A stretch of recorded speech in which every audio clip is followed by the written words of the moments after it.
On December 6th, President Trump's words shook the world.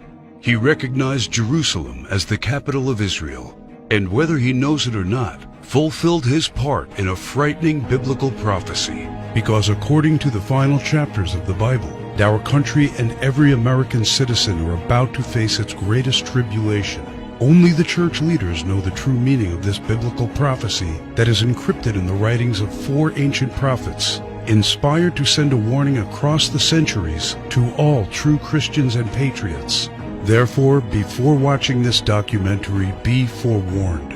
You are about to see how all the world's leaders and their armies are silently playing their part in the lead-up to the greatest and darkest event in human history. An event that may leave 290 million Americans dead in its wake. Once you witness the chilling evidence of the words of our Lord coming true, there is no turning back. It will simply be impossible for you to go about your daily life like you used to before knowing the truth. But take comfort, for it is God's will that you are here now so that you may have the time to prepare and maybe grant you salvation from all the wickedness of our times. And if you're feeling skeptical right now, let me ask you one question. Who would have thought 70 years ago that the Jewish people would have a country to call their own? Only those who read Ezekiel chapter 37. That is what the prophet wrote 2,700 years ago. The hand of the Lord was on me and set me in the middle of a valley. It was full of bones. Then he said to me, "These bones are the people of Israel, my people. I will take the Israelites out of the nations where they have gone. I will gather them from all around and bring them back into their own land. I will make them one nation in the land on the mountains of Israel." Word by word, the prophecy made by Ezekiel came true. In 1947, the nation of Israel was born after the horror of the Holocaust, symbolized by the Valley of Bones. Scattered for more than 2,000 years, the Jewish people come from all over the world into this new state and made it an economic and military power. Yet, it was not whole.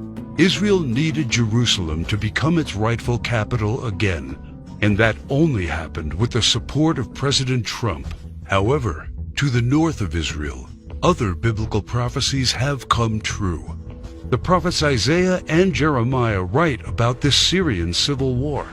This is what the prophet Isaiah says: "Damascus will no longer be a city, but will become a heap of ruins."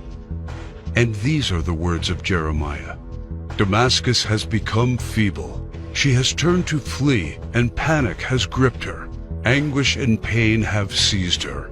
Surely her young men will fall in the streets." For 5,000 years, the capital city of Syria stood as one of the oldest and most prosperous cities in the world. But the civil war began in 2011 and turned it into a ruin. Not only do the prophets talk about the war, but also the refugee crisis and the deaths of its men fighting for one side or the other. The army of Syrian dictator Bashar al-Assad has been fighting the rebels backed by the United States, Israel, Turkey, Jordan, and Saudi Arabia, and ISIS terrorists. In 2015, Bashar al-Assad was at the brink of total defeat. Yet exactly at that time, another biblical prophecy was fulfilled. Ezekiel 38 tells of Russia coming to the border of Israel. The word of the Lord came to me: "Son of man, set your face against Gog of the land of Magog. I will turn you around, put hooks in your jaws, and bring you out with your army.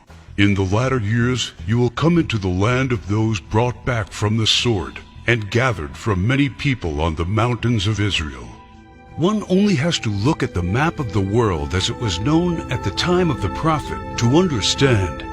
To the north of the Caspian Sea, we find the people known as Magog, inhabiting the land known as Rosh. Over time, the ancient name of Rosh became current-day Russia. Twice, Ezekiel says that Magog will bring his armies from the extreme north to the border of Israel. None other than President Ronald Reagan, a devout Christian, said many times he truly believed Russia to be Magog according to Ezekiel. What about the word Gog? Bible scholars agree that the word Gog is not an actual name but a title. He is the ruler of the land of Magog, like a king or a czar. Ezekiel clearly says that Russia will come to the mountains of Israel in the latter years. This happened in September 2015 and never before. For the first time in history, the Russian Army, Navy, and Air Force became involved in a war in the Middle East. According to Ezekiel, Magog's armies has several allies: Persia, Cush, and Gomer and Togarmah. Iran has been known as Persia for much of its history during the time of the prophets and beyond. Right now, Iranian troops are on the ground in Syria, fighting side by side with the Russians and the forces loyal to the regime of Bashar al-Assad. Put and Cush are the ancient names of Libya and Egypt. Egypt and Libya both suffered civil wars, and the new leadership is very friendly to the Russians. But the greatest surprise is the land known to Ezekiel as Gomer and Togarmah. The historian Flavius Josephus references Togarmah and Gomer as the people that lived on the territory of present-day Turkey. In fact, Turkish history books identify these tribes as living on their land at the time of the prophets. 3 years ago, Turkey was a strong NATO ally, but everything changed after the failed coup attempt in 2016. Now, Turkey has become increasingly hostile to NATO and the United States. It forced NATO to remove forces from its bases. It's buying weapons from Russia. It fully condemned the idea of Jerusalem becoming the capital of Israel. And in fact, right now, the Turkish army is in Syria, fighting to defeat the enemies of the Syrian dictator. The End Times Alliance, prophesied in the first verses of Ezekiel chapter 38, has already been formed. Never in the history of mankind has there been an alliance between Russia, Iran, and Turkey. Now, one final prophecy needs to be fulfilled before the start of World War III. We saw how Jeremiah predicted the destruction of Damascus in chapter 49, but there is one more thing he wrote about that has not happened yet. And I will kindle a fire in the wall of Damascus, and it shall consume the palaces of Ben-Hadad. Ben-Hadad is not an actual person, but a title. Just do one simple search online, and you will discover that Ben-Hadad is the ruler of Aram Damascus. While it is clear that Bashar al-Assad is the current ruler of Damascus, Aram is a region in Syria now known as Aleppo. The city of Aleppo was just recently recaptured by the regime of Syrian President Bashar al-Assad with the help of Iran and Russia. And Jeremiah says that soon his palace will be burning. How does this happen? Look no further than the headlines of recent months, and you see time and time again Israel calling for the assassination of the Syrian dictator. Isaiah also writes about the end of Syria's dictator. The fortified city will disappear from Ephraim, and royal power from Damascus. This is the spark that ignites World War III. Ezekiel chapter 38 states that 2/3 of Israel will be destroyed in this coming war, and those left in the Holy Lands will face grief and pain and hardship. So what happens to the United States? Will we not help Israel at its darkest hour? To answer this question, we must first find the United States in biblical prophecy. John the Apostle in the book of Revelation, and Jeremiah and Isaiah talk about another end times nation in their writings, a nation called Babylon, or Mystery Babylon. The name is deeply symbolic. Ancient Babylon was a city made great by people who came from all parts of the ancient world, just like immigrants helped make the United States the world's only superpower. And because the prophets didn't know of the existence of the North American continent at the time of the visions, they called it Mystery Babylon. Some say biblical Babylon refers to ancient Iraq. But if that is true, why do the prophets see it as a nation surrounded by waters? O thou that dwellest upon many waters, abundant in treasures, where all who had ships on the sea became rich through her wealth, While biblical Babylon has plentiful access to waters rich in resources, most of Iraq is a desert and has only a narrow stretch of coastline. Why do the prophets talk about pollution when in ancient Iraq there could be no such thing? Thou hast destroyed thy land. I have polluted mine inheritance, and have given them into thine hand. Babylon mounts up to heaven, and ascends above the heights of the clouds. These metaphors clearly reference a nation that has discovered flight. It is obvious that Babylon, or Mystery Babylon, can't be ancient Iraq. But the prophets have more to say about this end times nation. Babylon is hailed as a queen among nations, the lady of kingdoms. According to the prophets, Babylon reigneth over the kings of the earth. It is the praise of the entire earth, and an astonishment among the nations. It is a place of great riches, and the merchants of the earth are waxed rich through the abundance of her delicacies. In fact, the prophets say clearly that should something happen to Babylon, all worldwide trade would stop. The merchants of the earth will weep and mourn over her, because no one buys their cargoes anymore. It is the #1 military power, and it's called the hammer of the whole earth. Isaiah in verse 18, chapter 2, talks about how Babylon's beginning would be unique and awe-inspiring. America was created out of the former British colonies, a nation made out of many states just like the prophets foretold. Our ancestors were the first British colonists, and we speak their language. That's the reason why Jeremiah sees England like a mother to the U.S., according to verse 50, chapter 12. More so, the prophets talk about the lion that is on the sigil of the mother of Babylon. England uses the lion as its royal symbol. The last crew the prophets left us is incredibly accurate. The scripture often refers to Babylon as a woman. According to the book of Revelations, she sits atop water and has a golden cup in her right hand and a crown of 7 rays on her head. And the woman which thou sawest in that great city, which reigneth over the kings of the earth. The United Nations, in theory, reigns over all the kings of the earth and is situated in New York, the great city where you can see the Statue of Liberty. The statue is the most well-known landmark in the U.S. and the symbol of Babylon the prophets are referring to in their clues. So why, then, are they also calling it the Whore of Babylon? The sculptor of the Statue of Liberty was Auguste Bertoldi, a Mason belonging to the Great Masonic Lodge in Paris.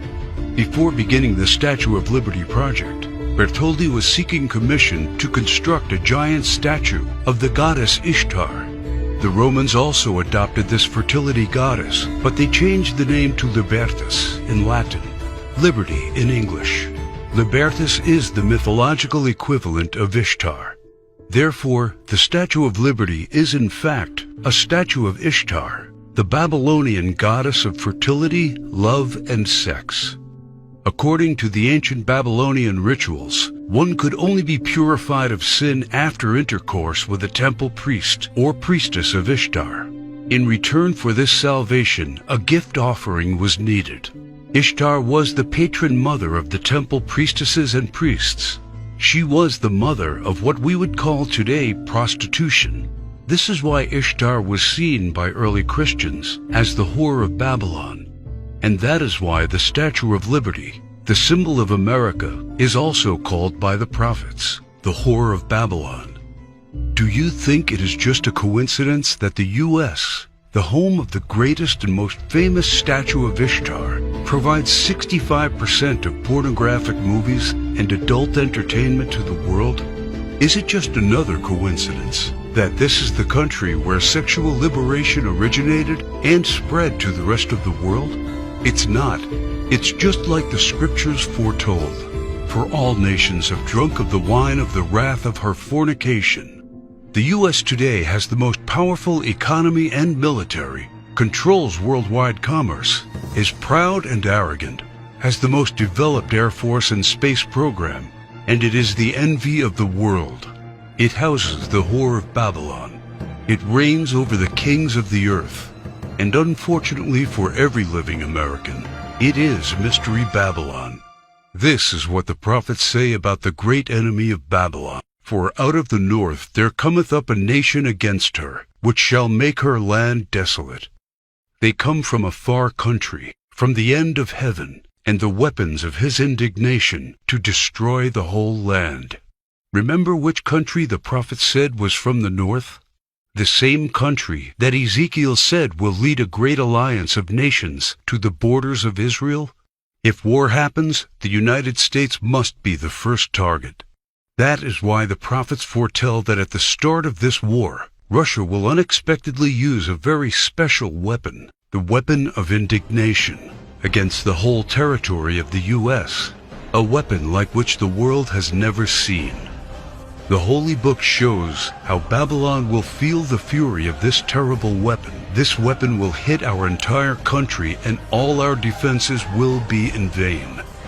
Though Babylon should mount up to heaven, and though she should fortify the height of her strength, yet the spoilers come unto her. This weapon paralyzes our military and leaves it almost defenseless. How is the hammer of the whole earth cut asunder and broken? The mighty men of Babylon have forborne to fight. Their might hath failed. The broad walls of Babylon shall be utterly broken, and her high gates shall be burned with fire. She hath given her hand. Her foundations are fallen, her walls are thrown down, because the spoiler is come upon her, even upon Babylon. And her mighty men are taken, every one of their bows is broken. And after the attack, Babylon is left silent and in darkness. Sit thou silent, and get thee into darkness, for thou shalt no more be called the Lady of Kingdoms. All three prophets tell of the fall of Babylon, the destruction of the United States of America as we know it. This is not an event that happened to ancient Babylon in the past. History has never recorded the fall of a state or a city in the way described by the prophets. What weapon could silence an entire continent in 1 hour? The world has never seen one until a few years ago, with the creation of the electromagnetic pulse, or EMP. Over and over, think tanks like the EMP Commission, working for the Senate, have warned how this is the greatest and perhaps only real vulnerability of the United States. Yet no administration has done anything about it. We are completely unprepared for what's coming. Every report says the same thing. This event can wipe out 90% of Americans, and all it takes is just one warhead to be detonated above the United States to take us back to medieval times. The lasting effects will destroy society as we know it, exactly as the scriptures predicted. Therefore shall her plagues come in one day, death and mourning and famine. Without hospitals or pharmacies being able to function, people won't be able to take their necessary medication. Without running water, heat, and garbage disposal, diseases will break out. As cars and trucks stop running, market shelves will become empty. Desperate people will become looters, and there will be food riots.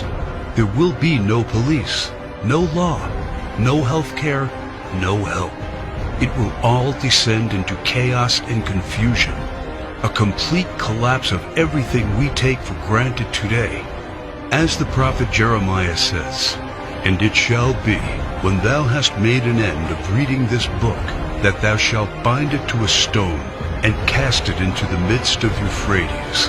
And thou shalt say, Thus shall Babylon sink, and shall not rise from the evil that it will bring upon her.